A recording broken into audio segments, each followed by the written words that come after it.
Hello दोस्तों, कैसे हैं आप सब। उम्मीद करती हूँ आप सब बहुत अच्छे होंगे, स्वस्थ होंगे, मस्त होंगे। आज मैं कहानियों की नई दुनिया में मैं आपको एक पुरानी कहानी लेकर आई हूँ, गणेश जी की बुद्धिमानी। बहुत पुरानी बात है। एक बार देवता में यह बहस छिड़ गई कि कौन सबसे बुद्धिमान और योग्य देवता है। सभी देवता अपने अपने तर्क दे रहे थे, पर कोई निर्णय नहीं हो पा रहा था। तब माता पार्वती भगवान शिव ने एक प्रतियोगिता आयोजित की। उन्होंने अपने दोनों पुत्रों कार्तिकेय और गणेश को बुलाया और कहा, जो भी सबसे पहले तीनों लोकों पृथ्वी, स्वर्ग और पाताल का चक्कर लगाकर वापस आएगा, वही सबसे बुद्धिमान और श्रेष्ठ माना जाएगा। जैसे ही प्रतियोगिता की घोषणा हुई, तेज और साहसी कार्तिकेय अपने वाहन मोर पर सवार होकर तुरंत तीनों लोकों की यात्रा के लिए निकल पड़े।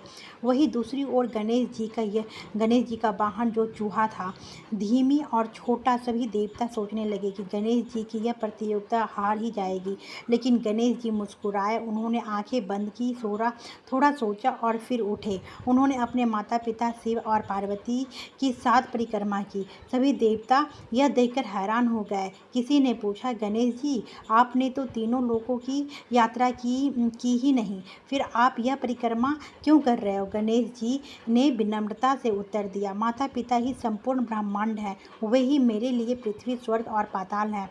उनकी सेवा और परिक्रमा करना ही सच्चा तीर्थ और सबसे बड़ा कर्तव्य है। यह सुनकर सभी देवता स्तब्ध रह गए। भगवान शिव और माता पार्वती की आंखों में गर्व और प्रसन्नता झलकने लगी। तभी कार्तिकेय भी तीनों लोकों की यात्रा पूरी कर लौटे। जब उन्होंने ये सब कुछ बताया तो उन्होंने भी गणेश जी की बुद्धिमानी को स्वीकार किया। इस प्रकार गणेश को सर्वप्रथम पूज्य होने का आशीर्वाद मिला। तभी से कोई भी शुभ कार्य करने से पहले गणेश जी की पूजन की जाती है। थैंक यू सुनने के लिए। आपने देखा गणेश जी ने अपनी चतुराई से कैसे अब सर्वप्रथम पूजे जाने वाले देवता बन गए।